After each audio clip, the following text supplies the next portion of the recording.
हे guys, very good afternoon, very very good morning. तो चलिए हमारा प्यारा सा टॉपिक शुरू करते हैं यहाँ पे, रेवोल्यूशनरी एक्टिविटीज इन इंडिया, यानी भारत में क्रांतिकारी गतिविधियां। बहुत ही प्यारा टॉपिक है, बहुत ही इंटरेस्टिंग टॉपिक है। चलिए शुरू करेंगे। मेरा नाम छवि है, आपको मेरी क्लासेस छवि मैम के नाम से मिल जाएंगी, जीके जीएस बाय छवि मैम। ठीक है, चलिए शुरू करेंगे बेटा बिना देरी किए हुए हमारी क्लास को। चलिए, भारत में क्रांतिकारी गतिविधियां यानी रेवोल्यूशनरी एक्टिविटीज इन इंडिया। स्वतंत्रता संग्राम के 10 प्रमुख महानायक है ना, जो हमारी इंडिपेंडेंट जो हम बात करते हैं इंडियन फ्रीडम स्ट्रगल से जुड़े हुए थे। चलो भाई ओके।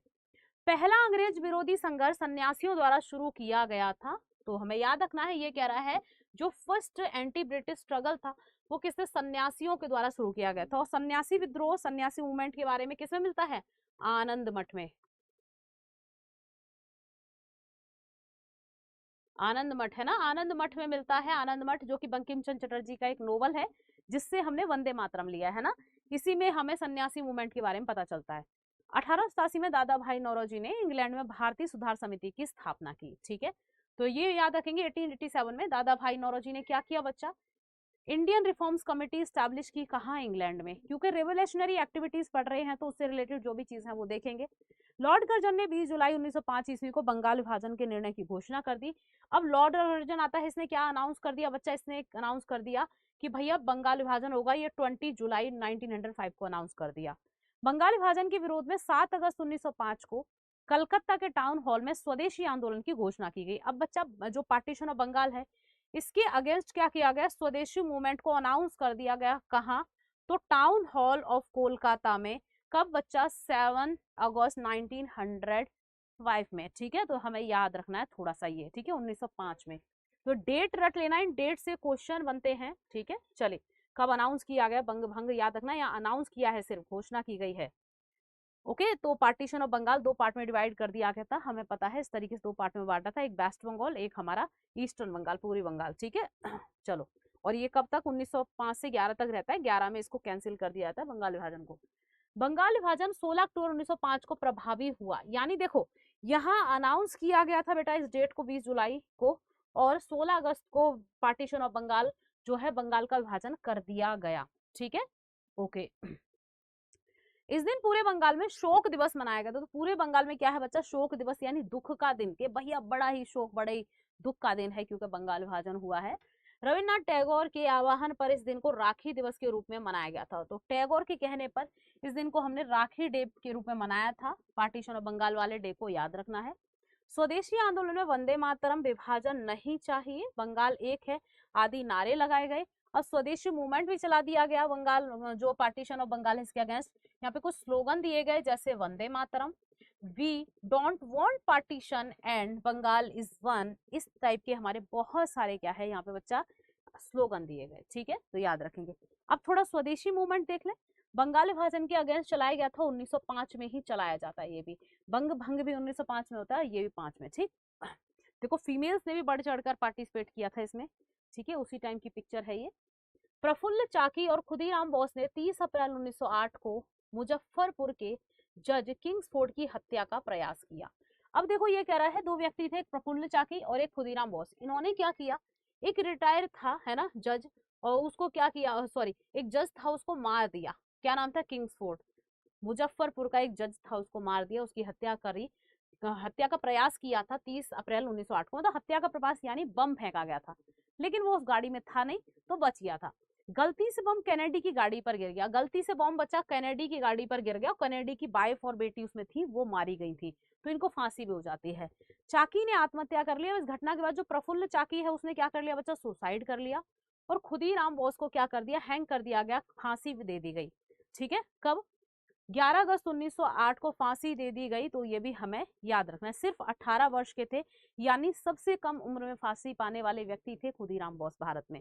खुदीराम बोस के मुकदमे में जज कौन थे, तो अच्छा खुदीराम बोस का जो मुकदमा, जो केस लड़ रहा था, वो जज कौन था, तो याद रखेंगे कर्णडफ था। ठीक है, जज था कर्णडफ।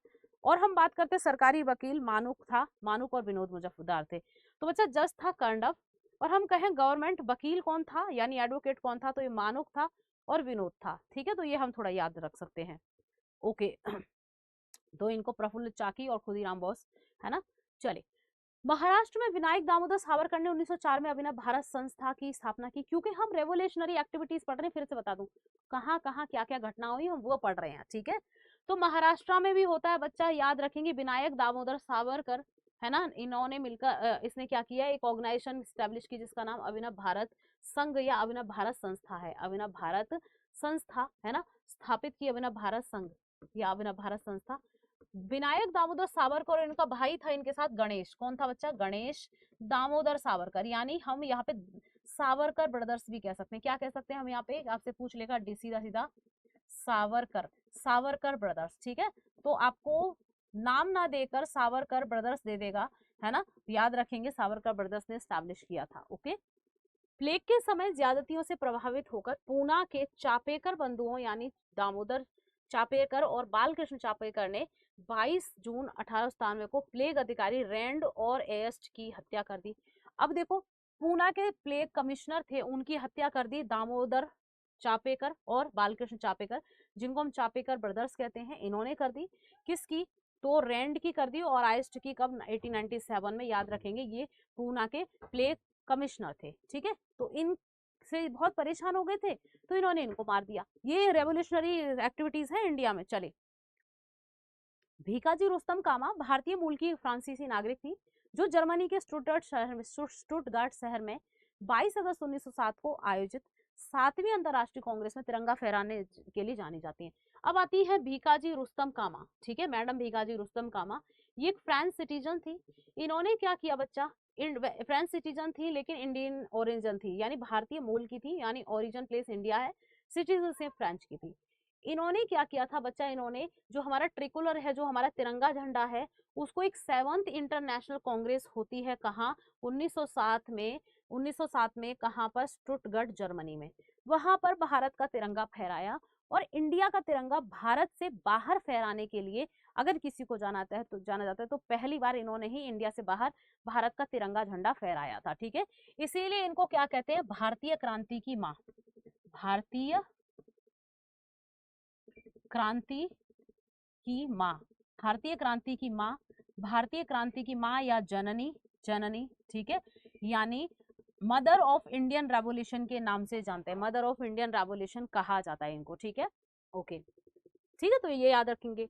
ओके, 1 जुलाई 1909 को मदन लाल ढींगरा ने विलियम कर्जन वाइली की गोली मारकर हत्या कर दी। अब भाई मदन लाल ढींगरा क्यों पीछे रह जाए, उन्होंने भी 1909 में क्या किया, कर्जन वाइली को गोली मार दी। 16 अगस्त 1909 को मदन लाल ढींगरा को मृत्युदंड दे दिया गया, ठीक है, इनको फांसी दे दी गई। 23 दिसंबर 1912 ईस्वी को रास बिहारी बोस ने दिल्ली में वायसराय लॉर्ड हार्डिंग पर बम फेंक दिया।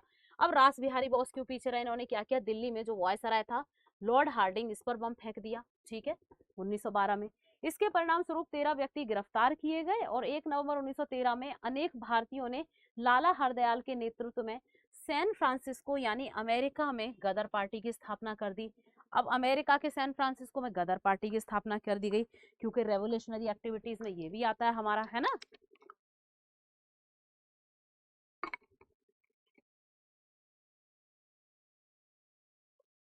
1 नवंबर 1913 को गदर अखबार का पहला अंक प्रकाशित हुआ था जो उर्दू में था। अब एक गदर पार्टी जो थी सैन फ्रांसिस्को अमेरिका में स्टैब्लिश हुई थी लाला हरदयाल के द्वारा, है ना, 1913 में, ठीक है, 1 नवंबर 1913। इसके द्वारा एक न्यूज़पेपर भी निकाला जाता था बच्चा जिसका नाम था गदर, और ये पहली बार उर्दू में निकाला गया था, ठीक।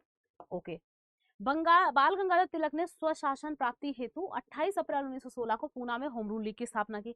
अब देखो, बाल गंगाधर तिलक और बच्चा एनी बेसेंट, इन्होंने क्या किया, होम रूल लीग को स्टैब्लिश किया कब, तिलक की 28 अप्रैल 1916 में, और एनी बेसेंट जो थी इनकी सितंबर 1916 में स्थापित हुई थी। एनी बेसेंट ने बच्चा अडियार, जो अडियार है मद्रास यानी तमिलनाडु, तमिलनाडु में स्टैब्लिश की अपनी लीग, और तिलक की जो लीग थी वो कहाँ स्टैब्लिश की गई थी, ये महाराष्ट्र, महाराष्ट्र जो हम बात करते हैं मुंबई वाला क्षेत्र है वहां की, ठीक है, याद रखेंगे, यानी इन्होंने होम रूल लीग बनाई। भारत में सत्याग्रह का पहला प्रयोग 1917 में चंपारण बिहार में हुआ। हमें पता है चंपारण सत्याग्रह हुआ था बिहार में पहली बार 1917 में, किसके द्वारा, गांधी जी के द्वारा चलाया गया। सब रेवोल्यूशनरी एक्टिविटी है जो कि नील किसानों से रिलेटेड था, है ना। चंपारण विद्रोह के कारण अंग्रेजों को तिनकठिया प्रथा को समाप्त करना पड़ा। तिनकठिया प्रथा मतलब आपको अपने 3/20 भाग पर क्या है, नील की खेती करनी, किसकी, नील यानी इंडिगो की हम कहें फार्मिंग करनी है, ये तिनकठिया प्रथा कहलाती थी। देखो एक बीघा इक्वल होता है 20 कट्ठे, ठीक है। तो अंग्रेजों ने कहा कि भैया आप इस 1 बीघे यानी 20 कट्ठे में से 3 कट्ठे पर नील की खेती करोगे, इसी को हम 3/20 भाग पर नील की खेती करना कहते हैं और इसी को हम तिनकठिया सिस्टम कहते हैं, जो कि चंपारण सत्याग्रह के बाद इसको बंद कर दिया गया था, ठीक है। तो ये भी हमें पता है, ठीक है। गांधी जी के द्वारा चलाया गया था, गांधी जी का फर्स्ट सत्याग्रह या फर्स्ट सक्सेसफुल सत्याग्रह था चंपारण। क्लियर, चले ओके। जो इंडिगो फार्मर्स की दुर्दशा थी उसको ठीक करने के लिए होम रूल लीग अभी हमने देखा 1916 में बनाई गई थी तिलक और एनी बेसेंट के द्वारा। एनी बेसेंट की तमिलनाडु यानी साउथ इंडिया यानी अड्रास जो है अडियार, मद्रास के अडियार में थी, और तिलक जी की कहाँ थी बच्चा, महाराष्ट्र में, ठीक है। चलिए 1918 महात्मा गांधी ने अहमदाबाद टेक्सटाइल लेबर एसोसिएशन की स्थापना की। महात्मा गांधी ने पहली बार भूख हड़ताल अहमदाबाद मिल मजदूरों के हड़ताल यानी 1918 के समर्थन में की थी। अब बच्चा गांधी जी की अध्यक्षता में एक और मूवमेंट हम कहें एक हड़ताल होती है 1918 में, कहाँ पर, ये अहमदाबाद टेक्सटाइल लेबर एसोसिएशन के यहाँ पे होती है। तो यहीं पर क्या है, महात्मा गांधी ने फर्स्ट टाइम ये हंगर स्ट्राइक थी, याद है गांधी जी की फर्स्ट हंगर स्ट्राइक थी ये, फर्स्ट टाइम इन्होंने हंगर स्ट्राइक की थी यहाँ पे, कहाँ पे, अहमदाबाद मिल वर्कर्स स्ट्राइक की थी जब 1918 में, यानी अहमदाबाद इसको मिल हड़ताल कहते हैं, है ना, मजदूरों से रिलेटेड है। तो इनको कुछ चीजों में रिलैक्सेशन दिलवाया था गांधी जी ने, ठीक है, याद रखेंगे। 31 अक्टूबर 1920 को एन.एम. जोशी ने ऑल इंडिया ट्रेड यूनियन, जिसको हम एटक कहते हैं, इसकी स्थापना की। इसके प्रथम अध्यक्ष लाला लाजपत राय थे। तो एटक स्टैब्लिश किया गया एम.एन. जोशी के द्वारा 1920 31 अक्टूबर को, ठीक है, ओके, जिसको हम एटक कहते हैं, all India trade union Congress, ठीक है। फर्स्ट प्रेसिडेंट थे बच्चा लाला लाजपत राय। गांधी जी ने 1918 में गुजरात में खेड़ा जिले में कर नहीं आंदोलन चलाया। तो याद रखेंगे नो टैक्स मूवमेंट चलाया गांधी जी ने 1918 में खेड़ा डिस्ट्रिक्ट में, ठीक है, गुजरात में। इसको हम खेड़ा सत्याग्रह भी कहते हैं, क्या कहते हैं, खेड़ा सत्याग्रह। खेड़ा सत्याग्रह ये हाँ कैसा है, किसान सत्याग्रह, किसान यानी फार्मर मूवमेंट है, कैसा है बच्चा, फार्मर मूवमेंट है। ये भी हमारा 1918 में चलाया था, ठीक है, किसान सत्याग्रह। ओके, चलिए आगे देखते हैं। 19 मार्च 1919 में को रोलैक्ट एक्ट लागू किया गया। तो बच्चा रोलैक्ट एक्ट आ गया, ठीक है। इसके अनुसार किसी भी संदेहास्पद व्यक्ति को बिना मुकदमा चलाए गिरफ्तार किया जा सकता था, परंतु उसके विरुद्ध ना कोई अपील, ना कोई दलील, ना कोई वकील किया जा सकता था। यानी इसे देखो ये कह रहा है no appeal, no argument and no lawyer, है ना, कुछ नहीं कर सकते थे। और ये मनमाना एक्ट था रोलैक्ट एक्ट, जो कब आया था 1919 में। इसको बिना वकील, बिना अपील, बिना दलील का एक्ट कहते हैं। इसको ब्लैक लॉ, ब्लाइंड लॉ के नाम से भी जानते हैं। इसी एक्ट के विरोध में 2 व्यक्ति गिरफ्तार किए गए थे, सत्यपाल मलिक और सैफुद्दीन किचलू। तो बच्चा डॉक्टर सत्यपाल मलिक और सैफुद्दीन किचलू को अरेस्ट किया गया और उसके विरोध में लोगों ने क्या कर दिया, एक जनसभा करी, है ना, मतलब एक प्रोटेस्ट, शांतिपूर्ण एक जनसभा करी, और जिसपे जनरल डायर ने क्या, गोलियां चलवा दी। और होता है जलियांवाला बाग हत्याकांड, जो इस एक्ट से जुड़ा है, ठीक है। चलिए ये कह रहा है ना, इसे अंधा कानून, काला कानून के नाम से भी जानते हैं। तो मैंने बताया था इसे black law and blind law के नाम से भी जानते हैं। डॉक्टर सत्यपाल मलिक और सैफुद्दीन किचलू की गिरफ्तारी की गई इस एक्ट के तहत, और विरोध में बच्चा जनसभा की गई, कहाँ, अमृतसर में एक जनसभा की गई। और वहीं पर जनरल डायर ने, किसने, जनरल डायर ने बच्चा अंधाधुंध गोलियों की बारिश करवा दी, कहाँ, अमृतसर में जनसभा की गई, और पंजाब में, है ना, और बहुत सारे लोग मारे गए थे। इसी को हम जलियांवाला बाग हत्याकांड कहते हैं। और 13 अप्रैल 1919 को अमृतसर में जलियांवाला बाग हत्याकांड हुआ था, ठीक है। तो भारतीय और ज्यादा भड़क गए, तो और ज्यादा क्रांतिकारी हो गए। सरकारी रिपोर्ट के अनुसार 379 व्यक्ति ही मारे गए थे, लेकिन कांग्रेस कमेटी के अकॉर्डिंग 1000 व्यक्ति मारे गए थे, कहीं कहीं 1000 प्लस भी होता है। उस समय पंजाब का lieutenant governor sir Michael O'Dwyer था। बच्चा जब ये कांड हुआ तो पंजाब का लेफ्टिनेंट गवर्नर कौन था, सर माइकल ओ डायर था। क्वेश्चन बन चुका है, यहाँ से याद रखेंगे, ठीक। भारतीयों ने डायर का सहयोग किया। अब देखो कुछ ये कह रहा है, जो सॉरी, एक जलियांवाला बाग हत्याकांड में एक हंसराज नाम का एक भारतीय था। इसने क्या किया था बच्चा, सहयोग किया था, हेल्प किसी किसकी, डायर की, ठीक है। तो ये भी थोड़ा सा हम याद रख सकते हैं, एक इंडियन था, ओके।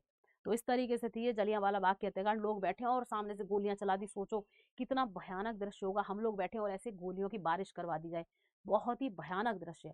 कहा जाता है कि इसमें एक कुआं था साइड में छोटा सा, लोग भागे और भाग के, देखो छोटा सा गेट था इसके निकलने के लिए ना, ऐसे छोटा सा गेट था। अब कैसे निकले पब्लिक, इतनी सारी पब्लिक कैसे एक गेट से निकले गोलियां चलने पर। बहुत सारे लोग कुएं में कूद गए। देखो ये यहाँ दिख भी रहा है हल्का हल्का, ये कुआं है ना, ये कुआं इधर दिखा रखा है। बहुत सारे लोग बच्चा कुएं में कूद गए और एक दूसरे के ऊपर कूद गए, तो कुछ मारे गए, कुछ घायल हो गए। ऐसी बुरी घटना थी जलियांवाला बाग हत्याकांड चली, है ना। शंकर नायर ने जलियांवाला बाग हत्याकांड के विरोध में वायसराय की कार्यकारिणी परिषद की सदस्यता से इस्तीफा दे दिया, यानी वायसराय की जो काउंसिल है उससे रिजाइन दे दिया। किसने? शंकर नायर ने। ठीक है, तो ये भी याद रखेंगे। क्यों? क्योंकि जलियांवाला बाग हत्याकांड हुआ, तो इसका विरोध दिखाने के लिए। इसके विरोध में महात्मा गांधी ने अपनी कैसरे हिंद की टाइटल वापस कर दी। जमनलाल बजाज ने राय बहादुर की टाइटल वापस कर दी। रविन्द्रनाथ टैगोर ने सर और नाइटहुड के टाइटल को वापस कर दिया। तो ये भी याद रखेंगे। ठीक है, जलियांवाला बाग हत्याकांड की जांच के लिए सरकार ने 19 अक्टूबर 1919 में लॉर्ड हंटर की अध्यक्षता में एक हंटर कमेटी बनाई। ठीक है, याद रखेंगे, एक हंटर कमेटी बनाई गई थी। ठीक है, क्योंकि लॉर्ड हंटर अध्यक्षता कर रहा था, तो हंटर कमेटी बनाई गई थी जलियांवाला बाग की अध्यक्षता करने के लिए। ठीक है, मतलब उसकी समीक्षा करने के लिए कि क्यों हुआ था, इन्वेस्टिगेशन करने के लिए। 5 अंग्रेज एवं 3 भारतीय सदस्य थे इस हंटर कमेटी में।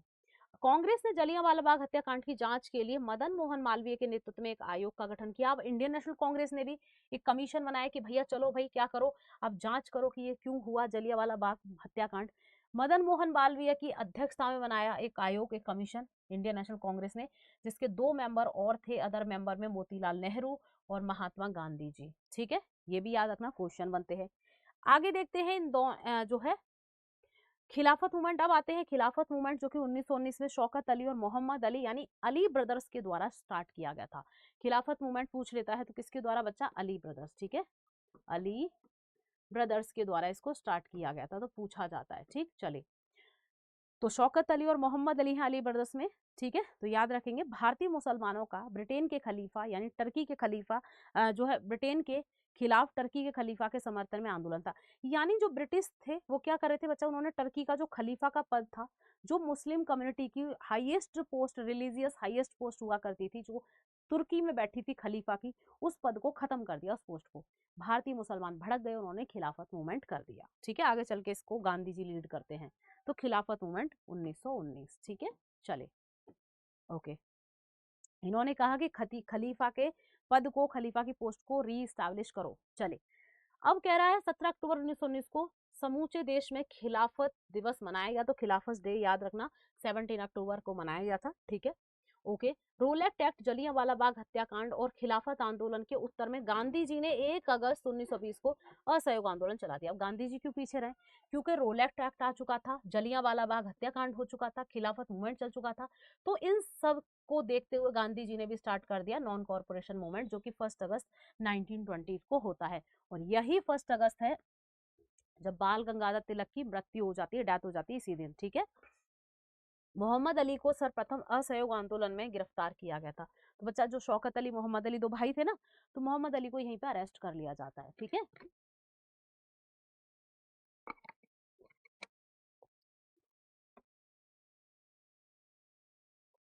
आगे देखते हैं।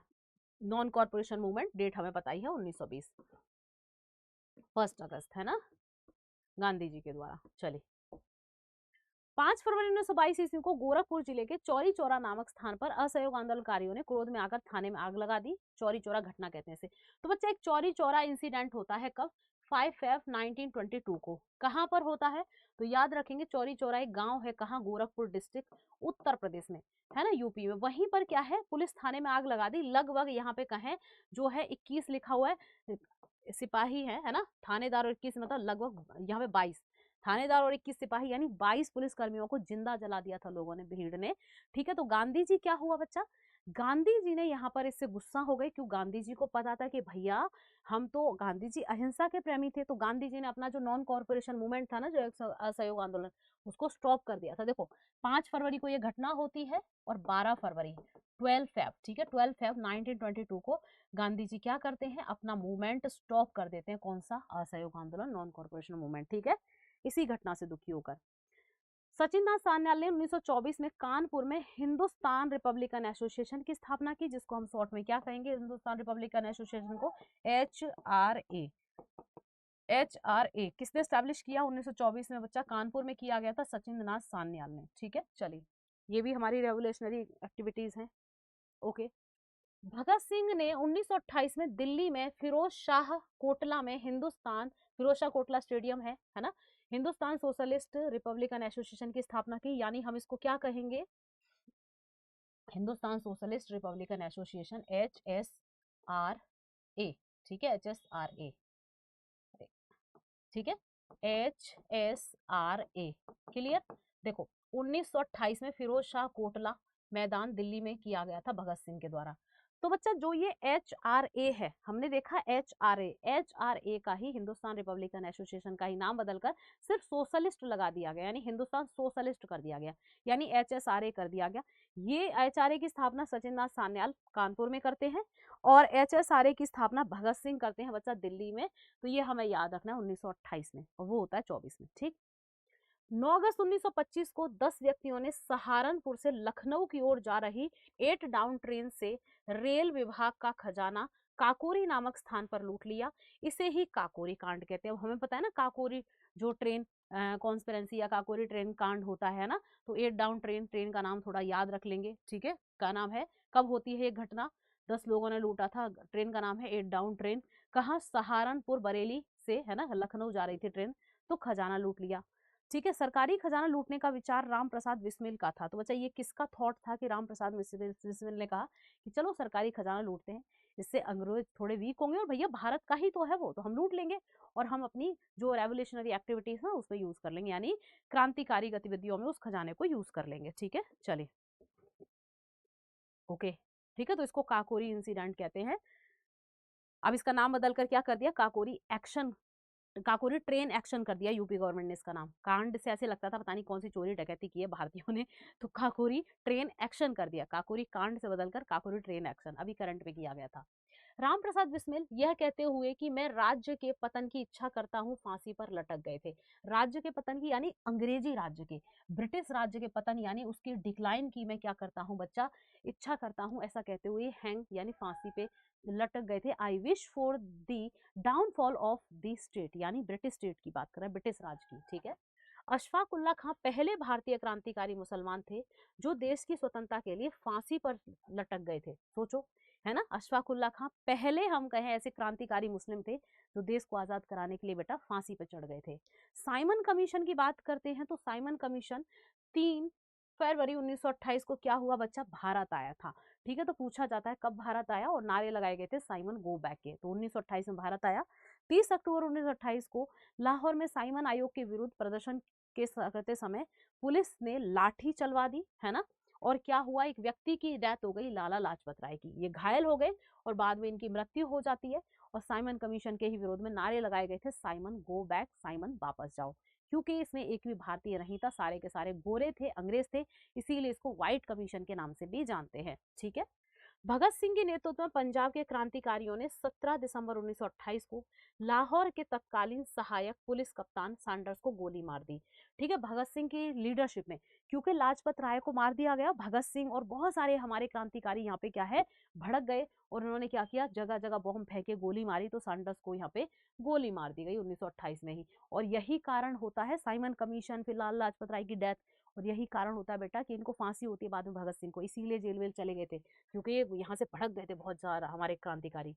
पब्लिक सेफ्टी बिल पास होने के विरोध में 8 अप्रैल 1929 को बटुकेश्वर दत्त एवं भगत सिंह ने दिल्ली में सेंट्रल लेजिस्लेटिव असेंबली में खाली बेंचों पर बम फेंक दिए। अब देखो 8 अप्रैल 1929 डेट याद रख लेना, इंपॉर्टेंट डेट सारी इंपॉर्टेंट है, आज जो मैंने डाली इसमें इंपॉर्टेंट है।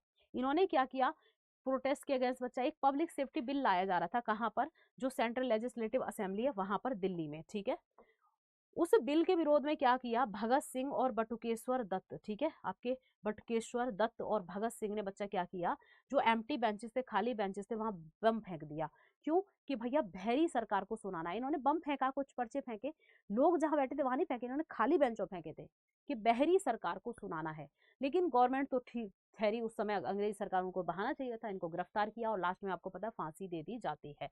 ठीक है, चलिए कांग्रेस के 1929 के लाहौर अधिवेशन में पूर्ण स्वराज का अपना लक्ष्य घोषित किया गया। इस अधिवेशन की अध्यक्षता नेहरू जी कर रहे थे। 1929 में बच्चा लाहौर सेशन होता है ना, कांग्रेस का, इंडियन नेशनल कांग्रेस का पूर्ण स्वराज यानी कंप्लीटली होम रूल, ऐसा यहाँ पे क्या है डिक्लेयर कर दिया गया गोल, है ना। और इसकी अध्यक्षता नेहरू जी कर रहे थे प्रेसिडेंटशिप किस सेशन की, लाहौर सेशन की, कि भैया हमें कंप्लीटली होम रूल चाहिए, ऐसा डिक्लेयर कर दिया। ठीक है, अब देखते हैं 31 दिसंबर 1929 की बात करते हैं। रात के 12 बजे जवाहरलाल नेहरू ने रावी नदी के तट पर हमारा तिरंगे झंडे को फहराया। अब देखो ये डेट भी बहुत बार पूछी गई है, क्या है, मिडनाइट 12, ठीक है, 12 मिडनाइट। क्या किया जवाहरलाल नेहरू ने बच्चा, क्या किया, यहाँ पे जो रावी नदी है, रावी रिवर है, इसके तट पर हमारा जो फ्लैग है, जो तिरंगा झंडा है, उसको फहराया। ठीक है, ये भी इंपॉर्टेंट है। ये सब रेवोल्यूशनरी एक्टिविटीज हैं। 12 मार्च 1930 को गांधी जी ने अपने 78 समर्थकों के साथ साबरमती स्थित अपने आश्रम से लगभग 22 या हम कहें लगभग 322 या 381 किलोमीटर दूर दांडी के लिए प्रस्थान किया। कहीं कहीं ये 322 मिल जाता है, वैसे ये ज्यादा सही है, 381 किलोमीटर। माइल्स की बात करते हैं तो बच्चा 200, हम कहें कहीं 40 मिल जाएगा, कहीं 241 माइल्स मिल जाएगा। ठीक है, तो इतनी इन्होंने यात्रा की थी दांडी के लिए गांधी जी ने। ठीक है, कितने दिनों तक चला था ये दांडी मार्च, 24 डेज तक ये दांडी मार्च चलता है। तो ये हमारा दांडी मार्च चल रहा था, जो साबरमती से चल रहा था, स्टार्ट हुआ था साबरमती आश्रम गुजरात से, और कहाँ, गुजरात में ही दांडी में जाके खत्म होता है। देखो ये कह रहा है 24 दिनों के बाद 6 अप्रैल 1930 को दांडी पहुंचकर गांधी जी ने नमक कानून तोड़ा और सविनय अवज्ञा आंदोलन की शुरुआत कर दी। क्या कर दिया बच्चा, सिविल डिसोबीडियंस मूवमेंट स्टार्ट कर दिया यहीं से, गुजरात में दांडी नाम की जगह पर नमक कानून तोड़कर। ठीक है, ये भी रेवोल्यूशनरी एक्टिविटी है।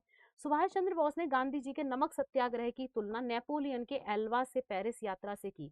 सुभाष चंद्र बोस ने वो बोला कि भैया गांधी जी में जो दांडी मार्च चला रहे हैं ना गांधी जी भारत में, उसको किससे कंपेयर कर दिया, तो किससे कर दिया इस सत्याग्रह को, बोला कि भैया नेपोलियन बोनापार्ट ने भी ऐसी एक जर्नी की थी जो कि एल्वा से पेरिस तक थी, ऐसी ही हमारे गांधी जी कर रहे हैं।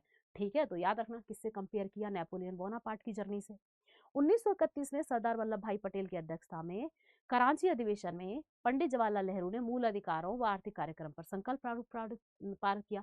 बच्चा 1931 में कराची सेशन होता है इंडियन नेशनल कांग्रेस का, जिसकी चेयरमैनशिप कौन करते हैं, वल्लभ भाई पटेल करते हैं।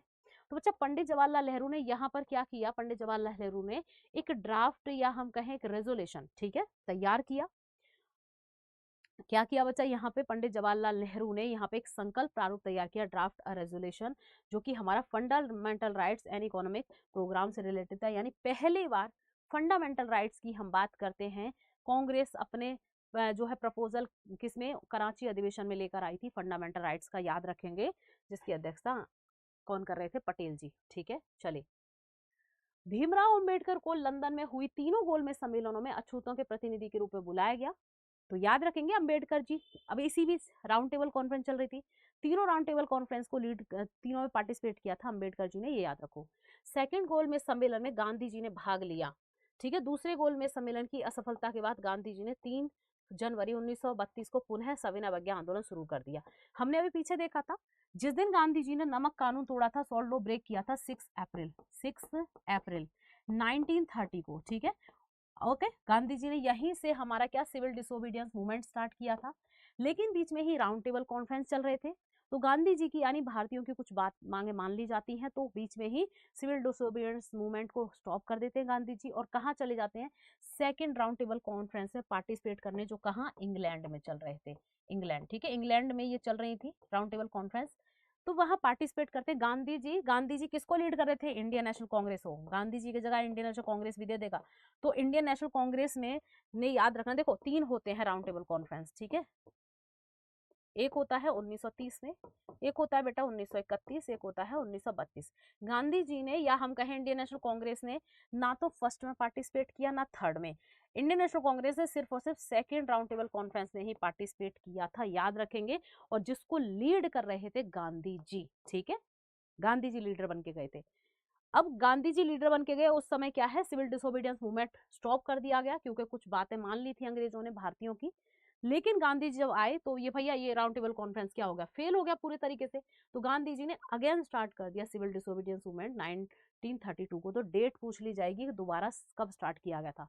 पहली बार जब सॉल्ट लॉ ब्रेक किया था दांडी में 1930 में शुरू किया 6 अप्रैल को, दूसरी बार 1932 में स्टार्ट किया। समझ पा रहे हो मैं क्या कह रही हूँ।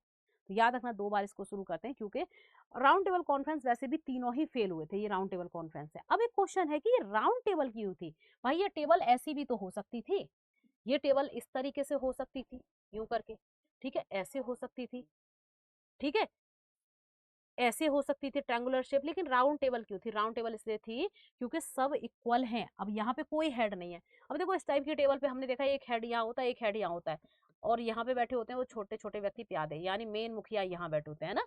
तो वही इसमें सब इक्वल हैं, इसीलिए राउंड टेबल कॉन्फ्रेंस कंडक्ट कराई गई थी कि भैया सब समान है। ठीक है, चलिए ये मीनिंग है राउंड टेबल का, इसीलिए इसको राउंड टेबल गोल मेज ही इसीलिए लाए थे।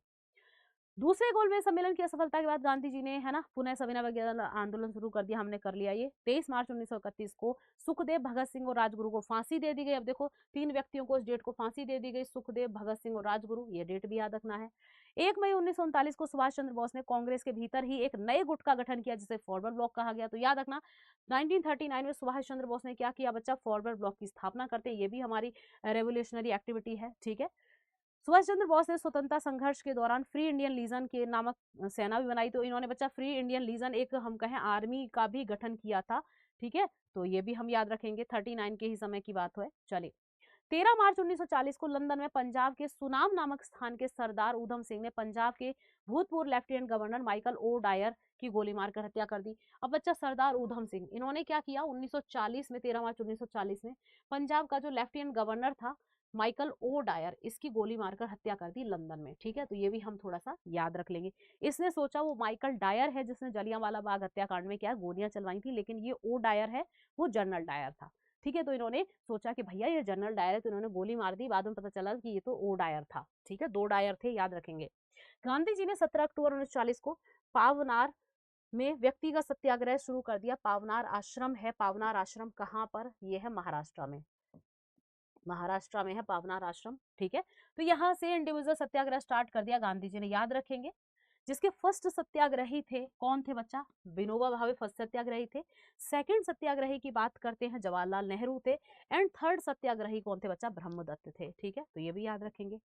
इस आंदोलन को दिल्ली चलो आंदोलन भी कहा गया। तो बच्चा इसको क्या कहा जाता है? इसको दिल्ली चलो मूवमेंट के नाम से भी जाना जाता है, इंडिविजुअल सत्याग्रह को। ठीक है, अब बात करते हैं 24 मार्च 1940 को मुस्लिम लीग ने लाहौर अधिवेशन, मुस्लिम लीग के लाहौर अधिवेशन में अध्यक्षता करते हुए मोहम्मद अली जिन्ना ने भारत से अलग मुस्लिम राष्ट्र यानी पाकिस्तान की डिमांड कर दी। याद रखना, जिन्ना ने की थी पाकिस्तान की डिमांड। 1940 का मुस्लिम लीग का लाहौर सेशन, 1940 का मुस्लिम लीग का लाहौर सेशन, जिन्ना ने अलग पाकिस्तान की डिमांड कर दी। ठीक है, 1942 में वर्धा में कांग्रेस ने अंग्रेजों भारत छोड़ो प्रस्ताव पारित कर दिया और भारत छोड़ो आंदोलन की शुरुआत हो गई। ठीक है, तो 1942 में बच्चा इंडियन नेशनल कांग्रेस ने क्या पास कर दिया? क्विट इंडिया जो है रेजोल्यूशन। वर्धा, वर्धा कहाँ पर है? ये महाराष्ट्र की बात हो रही है, यहाँ पे पास कर दिया।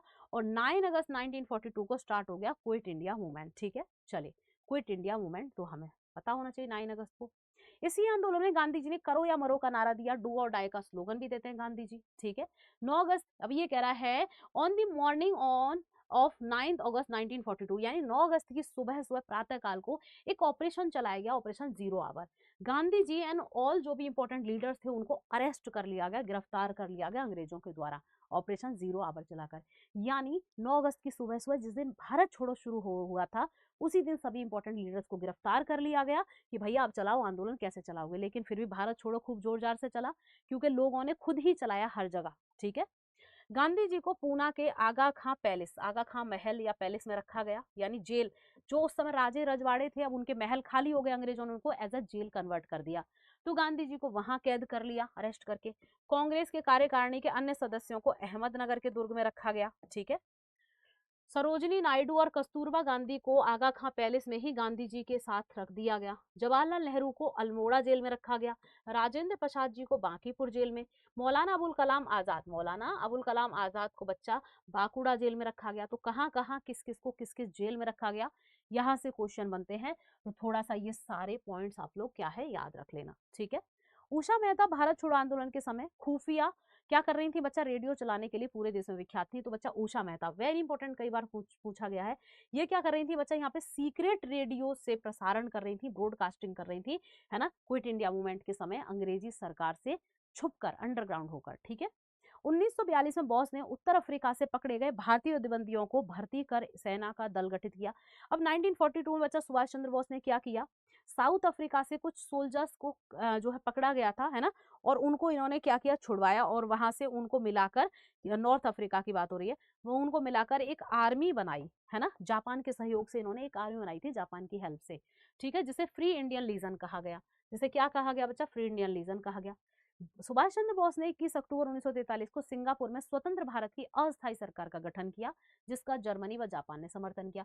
अब बच्चा इंडिपेंडेंट इंडिया की सिंगापुर में कब, 21 अक्टूबर 1943 को जो है प्रोविजनल गवर्नमेंट की बात कर रहे हैं, सुभाष चंद्र बोस ने जो है स्थापित की। अस्थायी मतलब नॉन परमानेंट, कैसी, नॉन परमानेंट जो है गवर्नमेंट बनाई थी, ठीक है, कहा, जर्मनी और जापान ने इसका सपोर्ट भी किया था, यानी एक पैरेलल सरकार बनाई थी इन्होंने भारत से बाहर, सुभाष चंद्र बोस ने, कब, 1943 में, ठीक है।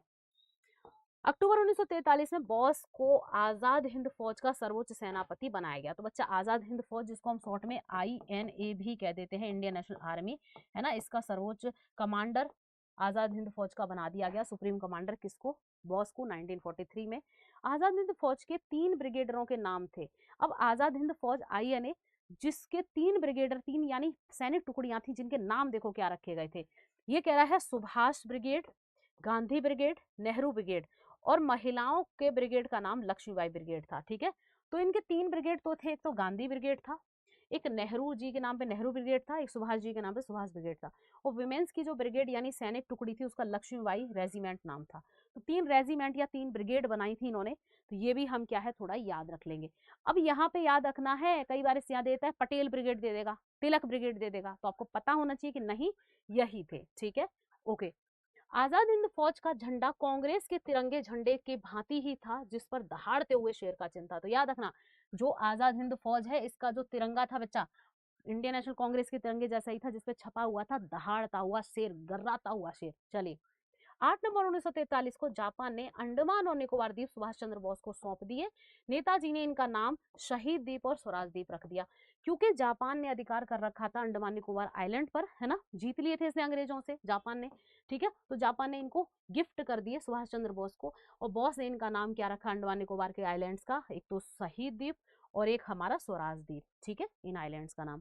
कराची में हम बात करते हैं, कराची में 20 फरवरी 1946 को वायुसेना के कुछ सैनिकों ने ब्रिटिश भारत के विरुद्ध क्या किया बच्चा, यहाँ पे विरुद्ध हड़ताल स्टार्ट कर दी, ठीक है। तो ये भी हम पॉइंट याद रखेंगे। यहाँ पे भी 20 फरवरी 1946 को क्या हुआ, कुछ सोल्जर्स ने क्या किया बच्चा, कराची पाकिस्तान में, ठीक है, यहाँ पे क्या किया, स्ट्राइक कर दी अगेंस्ट ब्रिटिश जो गवर्नमेंट के, ठीक है, एयरफोर्स के कुछ सैनिकों ने, ठीक, ओके। शाही नौसेना का विद्रोह, इंडिया रॉयल इंडियन नेवी के विद्रोह की शुरुआत 18 फरवरी को हुई, है ना। तो इसको हम एक है रॉयल इंडियन नेवी, जो हमारा जो है रिवोल्ट है। देखो, ये तो हमारी एयरफोर्स ने यहाँ पे क्या कर दिया, हंगामा कर दिया, जो इंडियन एयरफोर्स है ना, उसने यहाँ पे विद्रोह कर दिया, यानी क्रांति कर दी। हमारी नेवी ने भी क्रांति कर दी, नेवी में जो सैनिक थे इंडियन नेवी में, उन्होंने भी क्रांति कर दी। रॉयल इंडियन नेवी के विद्रोह की शुरुआत 18 फरवरी से होती है, जब मुंबई में HMIS तलवार के 11 नाविकों ने नस्लवादी भेदभाव और खराब भोजन के प्रतिवादन में हड़ताल की। यानी भैया इनकी जो नस्ल को लेकर, यानी हम बात करते हैं भेदभाव हो रहा है, डिस्क्रिमिनेशन हो रहा है, और इनको क्या है, वेतन भी बेकार मिल रहा है, फूड भी अच्छा नहीं मिल रहा, तो इन्होंने क्या किया, 1100 लोग, अब ये डाटा वाटा मत याद रखना, है ना, यहाँ पे शिप का नाम थोड़ा सा याद रख सकते हैं, HMIS तलवार एक शिप था, इसके सोल्जर्स ने हड़ताल कर दी थी, ठीक है। तो इसको इंडियन नेवी की हड़ताल या हम मूवमेंट कहेंगे, है ना। ये सब उसी टाइम की बातें हो रही है, 1944 45 सारा उसी टाइम का, भारत छोड़ो जब चल रहा था। उसके बाद 24 मार्च 1946 को कैबिनेट मिशन दिल्ली पहुंचा, इस शिष्टमंडल के सदस्य थे। अब बीच में ही आती है बच्चा कैबिनेट मिशन योजना। कैबिनेट मिशन योजना 24 मार्च 1946 को भारत आती है, वेरी इंपॉर्टेंट है, दिल्ली पहुंचते हैं ये, है ना, डेट रख लेना। इसके 3 मेंबर्स थे, स्टेफोर्ड क्रिप्स जो कि प्रेसिडेंट थे, ठीक है, Pethick Lawrence secretary of India थे, ठीक है, ओके, और AB अलेक्जेंडर जो कि नौसेना मंत्री थे। तो सिर्फ आप प्रेसिडेंट का नाम याद रखेंगे, बात खत्म। 3 थे, स्टेफोर्ड क्रिप्स, पैंथिक लॉरेंस और AB Alexander. Cabinet mission Pethick Lawrence के नेतृत्व में आया था, तो याद रखेंगे पैंथिक लॉरेंस की अध्यक्षता में आया था cabinet mission Bharat. Cabinet mission योजना को मुस्लिम लीग ने 6 जून को और कांग्रेस ने 25 जून 1946 को स्वीकार कर लिया, यानी इसको एक्सेप्ट कर लिया। अब ये क्या मैम, ये डेट याद रखनी नहीं, इन डेट को छोड़ दो, बस याद रखो। इंडियन जो है Indian national Congress and Muslim league ने दोनों ने इसको स्वीकार कर लिया, एक्सेप्ट कर लिया कैबिनेट मिशन योजना। और यही योजना है जिसकी सिफारिश पर भारत में क्या बनता है बच्चा, भारत में संविधान सभा का गठन होता है। ठीक है, चलिए ओके, संविधान सभा बनती है इसी की एडवाइस पर। मुस्लिम लीग ने 16 अगस्त 1946 को सीधी अथवा अप्रत्यक्ष कार्रवाई दिवस मनाया। तो बच्चा मुस्लिम लीग ने अनाउंस कर दिया कि अगर हमें आजाद नहीं किया गया तो हम डायरेक्ट एक्शन डे मनाएंगे। तो उन्होंने मनाया 16 अगस्त 1946 को, क्या मनाया बच्चा, डायरेक्ट एक्शन डे। ठीक है, तो आजाद हुए भी नहीं थे इस समय तक, उन्होंने मनाया डायरेक्ट एक्शन डे। और खूब मार काट हुई थी इस समय, बहुत ज्यादा दंगे हुए थे, बहुत ज्यादा हिंदू मुस्लिम दंगे। ठीक है, प्रत्यक्ष कार्रवाई दिवस के परिणाम स्वरूप बंगाल, बिहार और पंजाब में भयंकर हिंदू मुस्लिम दंगे हुए, यानी खड़े खड़े लोगों को काट दिया गया, यहाँ पे जिंदा मार दिया गया लोगों को तलवारों से। तो ऐसे दंगे हुए पंजाब, बंगाल और बिहार में, ज्यादातर यूपी भी है, देखे गए ये दंगे। ठीक है, डायरेक्ट एक्शन डे। चलिए 3 जून 1947 को भारत विभाजन की माउंटबेटन योजना प्रकाशित हुई, जिसके अनुसार 15 अगस्त 1947 को 2 देश बन गए, भारत और पाकिस्तान, यानी भारत का बंटवारा हो गया। बच्चा 3 जून 1947 को माउंटबेटन प्लान आता है, इसको माउंटबेटन प्लान भी कहते हैं क्योंकि माउंटबेटन की चेयरमैनशिप में आता है। इसको 3 जून प्लान भी कहते हैं, 3 जून प्लान, 3 जून योजना के नाम से भी जानेंगे, 3 जून योजना। इसको भारत विभाजन योजना भी कहते हैं, भारत विभाजन योजना। ठीक है, तो हमें याद रखना है भारत विभाजन योजना कौन सी थी, माउंटबेटन योजना, और 2 देश बन गए, भारत और पाकिस्तान, और हमारा भारत हो गया आजाद और हमारी क्लास हो गई खत्म। तो आई होप इंडिया को आजाद करके मजा आया होगा। सभी को हैप्पी दिवाली मेरी तरफ से, भाई दिवाली की बहुत बहुत शुभकामनाएं आप लोगों को। चलिए गाइस, मिलेंगे हमारी नेक्स्ट क्लास में, है ना। दिवाली अच्छे से एंजॉय करो। Thank you so much, bye bye. Like share and subscribe जरूर करेंगे। आप हमारा व्हाट्सअप नंबर ज्वाइन कर सकते हैं, किसी भी क्वेरी के लिए हम मैसेज कर सकते हैं। ठीक है, ऑफिशियल टेलीग्राम चैनल ज्वाइन कर सकते हैं @OliverSSC। आप मेरा पर्सनल टेलीग्राम भी ज्वाइन कर सकते हैं, GKGS बाई छवि मैम के नाम से है।